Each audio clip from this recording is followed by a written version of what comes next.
जी हाँ दोस्तों, Aditya study zone में आपका स्वागत है। तो आज हम लोग जीके जीएस का प्रैक्टिस सेट नंबर 16 लेकर आए हैं। जो 20 क्वेश्चन का बहुत ही धमाकेदार सीरीज है, जो पिछले वर्षों में एसएससी जीडी, बिहार दरोगा, बिहार एसएससी ऑन एग्जाम जिसमें जीके जीएस का प्रश्न पूछा था, उसके लिए बहुत ही धमाकेदार सीरीज है। तो आइए हम लोग क्वेश्चन नंबर 21 से स्टार्ट करते हैं। पार्ट 1 हम लोग कल के दिन देख चुके थे, तो आइए हम लोग पार्ट 2 आज हम लोग देखते हैं क्वेश्चन नंबर 21 से। तो क्वेश्चन नंबर 21 क्या कह रहा है? कहता है कि भारत की किस राज्य में सीसी मृत्यु दर सबसे कम है? तो ऑप्शन ए में दिया है कि राजस्थान में, ऑप्शन में बी में दिया है कि केरल में, ऑप्शन में सी में दिया है कि तमिलनाडु में, ऑप्शन में डी में दिया है कि उत्तर प्रदेश में। तो सीसी मृत्यु दर सबसे कम कौन सा स्टेट में है? तो इसका सही आंसर क्या होगा? तो ऑप्शन में बी, केरल में। क्वेश्चन नंबर 22 क्या कह रहा है? कहता है कि बंगाल प्रांत के साथ बिहार प्रांत को कब मिलाया गया था? ऑप्शन नंबर ए में दिया है कि 1731 में, ऑप्शन बी में दिया है कि 1732 में, ऑप्शन नंबर सी में दिया है कि 1733 ईस्वी में, ऑप्शन नंबर डी में दिया है कि 1734 ईस्वी में। तो बंगाल प्रांत के साथ बिहार को कब मिलाया गया था? तो इसका सही आंसर क्या होगा? तो 1733 ईस्वी में। ऑप्शन नंबर सी इसका सही आंसर होगा। यही आपसे अगर पूछ देता कि बिहार जो है सब बंगाल से अलग कब हुआ था, तो हो जाएगा 1912 ईस्वी में अलग हुआ था। अब बिहार से बंगाल मिला था कब? तो 1733 ईस्वी में।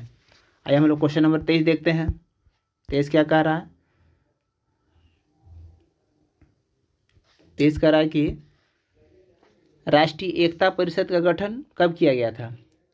ऑप्शन ए में दिया है कि 1965 ईस्वी में, ऑप्शन बी में दिया है कि 1959 ईस्वी में, ऑप्शन में सी में दिया है कि 1961 ईस्वी में, ऑप्शन में डी में दिया है कि 1958 ईस्वी में। तो राष्ट्रीय एकता परिषद का गठन कब किया गया था? तो ऑप्शन नंबर सी इसका सही आंसर होगा। तो 1961 ईस्वी में राष्ट्रीय एकता परिषद का गठन किया गया था। आइए क्वेश्चन नंबर 24 देखते हैं। कहता है कि राजराजेश्वर मंदिर कहाँ स्थित है? ऑप्शन नंबर ए में दिया है कि मैसूर में स्थित है, ऑप्शन नंबर बी में दिया है कि एलोरा में स्थित है, ऑप्शन नंबर सी में दिया है कि तंजावुर में स्थित है, ऑप्शन नंबर डी में दिया है कि इंदौर में स्थित है। तो राजराजेश्वर मंदिर कौन सा स्टेट में स्थित है? तो इसका सही आंसर क्या होगा? तो तंजावुर में स्थित है। ऑप्शन नंबर सी इसका सही आंसर होगा। आइए हम लोग क्वेश्चन नंबर 25 देखते हैं। 25 क्या कह रहा? कहता है कि संसार की सबसे गहरी झील कौन सी है? तो ऑप्शन नंबर में दिया है कि बैकाल झील, ऑप्शन नंबर बी में दिया है कि मोती झील, ऑप्शन नंबर सी में दिया है कि सुपीरियर झील, ऑप्शन नंबर डी में कि इनमें से कोई नहीं। तो संसार की सबसे गहरी झील कौन सी है? तो इसका सही आंसर क्या हो जाएगा? तो बैकाल झील। ऑप्शन में इसका सही आंसर होगा। आइए हम लोग क्वेश्चन नंबर 26 देखते हैं। 26 क्या कह रहा है? कहता है कि सबसे अधिक प्याज का उत्पादन करने वाला राज्य कौन सा है? तो ऑप्शन ए में दिया है कि पश्चिम बंगाल, ऑप्शन बी में दिया है कि बिहार, ऑप्शन नंबर सी में दिया है कि महाराष्ट्र, ऑप्शन नंबर डी में दिया है कि उत्तर प्रदेश। तो सबसे अधिक प्याज का उत्पादन करने वाला राज्य कौन सा होता है? तो इसका सही आंसर क्या हो जाएगा? तो महाराष्ट्र में सबसे ज़्यादा प्याज का उत्पादन होता है। ये आपसे अगर पूछ देता है कि सबसे ज़्यादा चावल का उत्पादन कौन सा स्टेट में होता है, तो इसका सही आंसर क्या हो जाएगा? तो पश्चिम बंगाल। अब बिहार में सबसे ज़्यादा किस चीज़ का उत्पादन होता है? तो लीची का। लीची का सबसे प्रमुख ब्रांड का नाम क्या होता है? तो शाही लीची। उत्तर प्रदेश में किस चीज़ का उत्पादन सबसे ज़्यादा होता है? तो गेहूं का उत्पादन सबसे ज़्यादा यूपी में होता है। अगर प्रति हेक्टेयर पूछ देता तो यहाँ पर हो जाएगा, वहाँ पे पंजाब हो जाएगा। आइए हम लोग क्वेश्चन नंबर 27 देखते हैं। कहता है कि रेगुर मिट्टी के अन्य नाम क्या है? तो ऑप्शन नंबर ए में दिया है कि काली मिट्टी, ऑप्शन बी में दिया है कि लाल मिट्टी, ऑप्शन नंबर सी में दिया है कि कॉप मिट्टियाँ, ऑप्शन नंबर डी में दिया है कि लेटराइट मिट्टियाँ।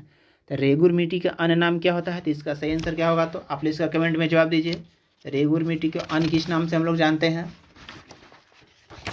तो रेगुर मिट्टी को हम लोग काली मिट्टी के नाम से हम लोग जानते हैं। ऑप्शन नंबर ए इसका सही आंसर होगा। क्वेश्चन नंबर 28 देखते हैं हम लोग अब। कहता है कि 9 डिग्री चैनल अलग करती है, यानी कि किसको 9 डिग्री चैनल अलग करती है? ऑप्शन ए में दिया है कि कार निकोबार तथा ग्रेट निकोबार को अलग करती है, ऑप्शन नंबर बी में दिया है कि लक्षद्वीप एवं मिनिकॉय को अलग करती है, ऑप्शन नंबर सी में दिया है कि लघु अंडमान तथा दक्षिणी अंडमान को अलग करती है, ऑप्शन नंबर डी में दिया है कि उत्तरी अंडमान एवं दक्षिणी अंडमान को अलग करती है। तो 9 डिग्री चैनल अलग करती है, यानी कि किसको अलग करती है 9 डिग्री चैनल? तो इसका सही आंसर क्या होगा? तो ऑप्शन नंबर बी, लक्षद्वीप तथा मिनिकॉय को अलग करती है। आइए हम लोग क्वेश्चन नंबर 29 देखते हैं। 29 क्या कह रहा है?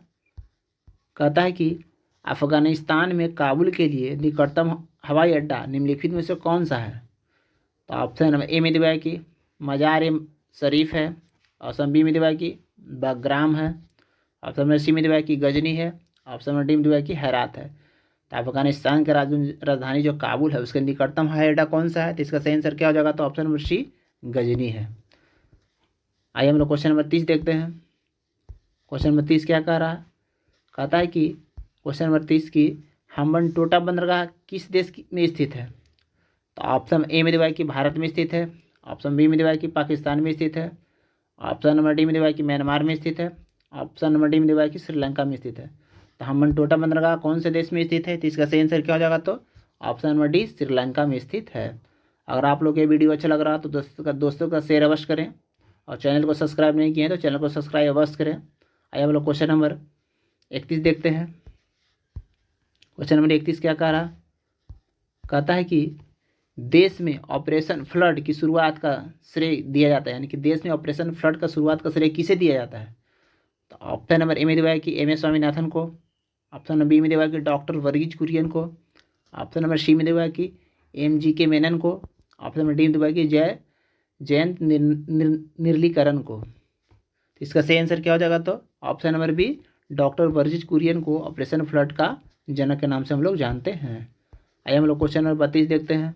32 क्या कह रहा है, मिलान करना है, यानी कि कौन सा मिलान सही है या गलत है, आप लोग इसका कमेंट में इसका आप लोग जवाब दीजिएगा। एक तरफ घास का क्षेत्र दिया हुआ है, दूसरा महाद्वीप, यानी कि कौन सा घास का क्षेत्र कौन से महाद्वीप में पाया जाता है। ऑप्शन नंबर ए में कह रहा है कि प्रेरी उत्तरी अमेरिका में, ऑप्शन नंबर बी में दिया है कि पंपास दक्षिण अमेरिका में, ऑप्शन नंबर सी में दिया है कि स्टेपिज यूरोप में, ऑप्शन नंबर डी में दिया है कि वेल्स ऑस्ट्रेलिया में। इसमें कौन सा ऑप्शन मिलान सही गलत है, आप लोग इसको कमेंट में इसका जवाब दीजिए। तो इसका सही आंसर क्या होगा, तो ऑप्शन नंबर डी इसका गलत हो जाएगा। बेल्ट्स जो है सो घास का क्षेत्र जो है दक्षिण अफ्रीका में पाया जाता है, ऑस्ट्रेलिया में घास का क्षेत्र के नाम से हम लोग क्या जानते हैं, डाउन्स जो है ऑस्ट्रेलिया में पाया जाता है, इसलिए इसका सही आंसर क्या हो जाएगा, तो ऑप्शन नंबर डी। आइए हम लोग क्वेश्चन नंबर 33 देखते हैं। 33 क्या कह रहा है, कहता है कि बिहार प्रोविंशियल कांग्रेस कमेटी जिसका मुख्यालय पटना में है का गठन कब किया गया था। तो ऑप्शन ए दिया है कि 1908 में किया गया था, ऑप्शन नंबर बी में दिया है कि 1910 में किया गया था, ऑप्शन नंबर सी में दिया है कि 1906 में किया गया था, ऑप्शन नंबर डी में दिया है कि उपयुक्त में से एक से अधिक। तो इसका सही आंसर क्या हो जाएगा, तो ऑप्शन नंबर ए 1908 में किया गया था। आइए हम लोग क्वेश्चन नंबर 34 देखते हैं। 34 क्या कह रहा है, कहता है कि संविधान में कितने वर्ष तक के बच्चों के लिए निःशुल्क एवं अनिवार्य शिक्षा की व्यवस्था की गई है। तो ऑप्शन में ए में दिया है कि 6 से 10 वर्ष के लिए, ऑप्शन बी में दिया है कि 8 से 12 वर्ष के लिए, ऑप्शन नंबर सी में दिया है कि 8 से 14 वर्ष के लिए, ऑप्शन नंबर डी दिया है कि 6 से 14 वर्ष के लिए। तो निःशुल्क एवं अनिवार्य शिक्षा का गठन 6 से 14 वर्ष के बच्चों के लिए किया गया है, तो ऑप्शन नंबर डी इसका सही आंसर होगा। आइए हम लोग क्वेश्चन नंबर 35 देखते हैं। 35 क्या कह रहा है, कहता है कि वित्त आयोग की नियुक्ति कौन करता है। वित्त, आप लोग इसका कमेंट में जवाब दीजिए, बहुत ही लाजवाब क्वेश्चन है। तो वित्त आयोग को नियुक्ति कौन करता है। तो ऑप्शन नंबर ए में दिया है कि भारत के राष्ट्रपति करते हैं, ऑप्शन नंबर बी में दिया है कि भारत के प्रधानमंत्री करते हैं, ऑप्शन नंबर सी में दिया है कि लोकसभा के अध्यक्ष करते हैं, ऑप्शन नंबर डी दिया है कि राज्यसभा के सभापति करते हैं। तो वित्त आयोग का नियुक्ति कौन करता है, तो इसका सही आंसर क्या हो जाएगा, तो ऑप्शन नंबर ए भारत के राष्ट्रपति करते हैं। ये आपसे पूछ देता कि वित्त आयोग अगर आपसे पूछ देता कि वित्त आयोग का गठन संविधान के कौन से अनुच्छेद के अंतर्गत वर्णित है, तो 280 के अंतर्गत वर्णित है। तो इसका सही आंसर क्या हो जाएगा, तो ऑप्शन नंबर ए इसका सही आंसर हो जाएगा, भारत के राष्ट्रपति वित्त आयोग की नियुक्ति करते हैं। आइए हम लोग क्वेश्चन नंबर 36 देखते हैं। 36 क्या कह रहा है,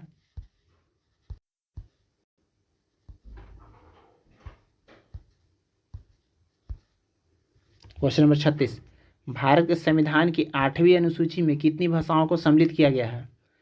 तो ऑप्शन नंबर ए में दिया है कि 14, ऑप्शन नंबर बी में दिया है कि 22, ऑप्शन नंबर सी में दिया है कि 20, ऑप्शन नंबर डी में दिया है कि 16। तो आप इसका कमेंट में जवाब दीजिए, इसका सही आंसर क्या होगा, तो ऑप्शन नंबर बी 22 को शामिल किया गया है। आइए हम लोग क्वेश्चन नंबर 37 देखते हैं। 37 क्या कह रहा है, कहता है कि संविधान संशोधन के द्वारा शिक्षा के अधिकार को एक मौलिक अधिकार के रूप में सम्मिलित किया गया है। ऑप्शन नंबर ए में दिया है कि 83वें संविधान संशोधन के तहत, ऑप्शन नंबर बी में दिया है कि 84वें संविधान संशोधन के तहत, ऑप्शन नंबर सी में दिया है कि 85वें संविधान संशोधन के तहत, ऑप्शन नंबर डी में दिया है कि 86वें संविधान संशोधन के तहत। तो इसका सही आंसर क्या हो जाएगा, तो ऑप्शन नंबर डी 86वें संविधान संशोधन के तहत गठन किया गया था। आइए हम लोग क्वेश्चन नंबर 38 देखते हैं। 38 क्या कह रहा है, कहता है कि बलवंत राय मेहता समिति ने किस प्रकार के पंचायती राज व्यवस्था की सिफारिश की थी। तो ऑप्शन ए में दिया है कि 2 स्तरीय, ऑप्शन नंबर बी में दिया है कि त्रिस्तरीय, ऑप्शन नंबर सी में दिया है कि 4 स्तरीय, ऑप्शन नंबर डी में दिया है कि स्थानीय आवश्यकता अनुसार। तो इसका सही आंसर क्या हो जाएगा? तो ऑप्शन नंबर बी, त्रिस्तरीय पंचायत समिति का गठन किए थे। त्रिस्तरीय में आता है कि सबसे पहले में आता है ग्राम पंचायत, दूसरा में आता है पंचायत समिति और तीसरे में आता है जिला परिषद। आइए हम लोग क्वेश्चन नंबर 39 देखते हैं। 39 क्या कह रहा है? क्वेश्चन नंबर 39 कहता है कि नीति आयोग के उपाध्यक्ष वर्तमान में कौन है? तो ऑप्शन नंबर ए में दिया है कि Hasmukh Adhia, option number B में दिया है कि Rajiv Shukla, option number C में दिया है कि Arvind Panagariya, option number D दिया है कि राजीव कुमार। तो नीति आयोग के उपाध्यक्ष वर्तमान में कौन है? तो इसका सही आंसर क्या हो जाएगा? तो ऑप्शन में यहाँ पे गलत दिया हुआ है, तो इसका भी सही आंसर क्या होगा? तो सुमन बैरी है। कौन है? तो सुमन बैरी है। अरविंद पनगैया कौन है? तो 16वें वित्त आयोग के अध्यक्ष वर्तमान में कौन है? तो अरविंद पनगैया है। आइए हम लोग क्वेश्चन नंबर 40 देखते हैं। 40 क्या कह रहा है? कहता है कि इनमें से कौन भारत के संसद का अंग नहीं है? तो ऑप्शन ए में दिया है कि लोकसभा, ऑप्शन नंबर बी में दिया है कि राज्यसभा, ऑप्शन नंबर सी में दिया है कि उच्च न्यायालय, ऑप्शन नंबर डी में दिया है कि राष्ट्रपति। तो संसद का अंग इसमें कौन नहीं है? तो इसका सही आंसर क्या होगा? तो ऑप्शन नंबर सी, उच्च न्यायालय जो है सभी संसद का अंग नहीं है, लेकिन लोकसभा, राज्यसभा, राष्ट्रपति है। आप लोग ये वीडियो अच्छा लग रहा हो तो चैनल को सब्सक्राइब और दोस्तों का शेयर अवश्य करें और कमेंट में जवाब दें कि आप लोग के अगला वीडियो किस चीज़ पर हम लाएं। मिलते हैं नेक्स्ट वीडियो में। Thank you so much.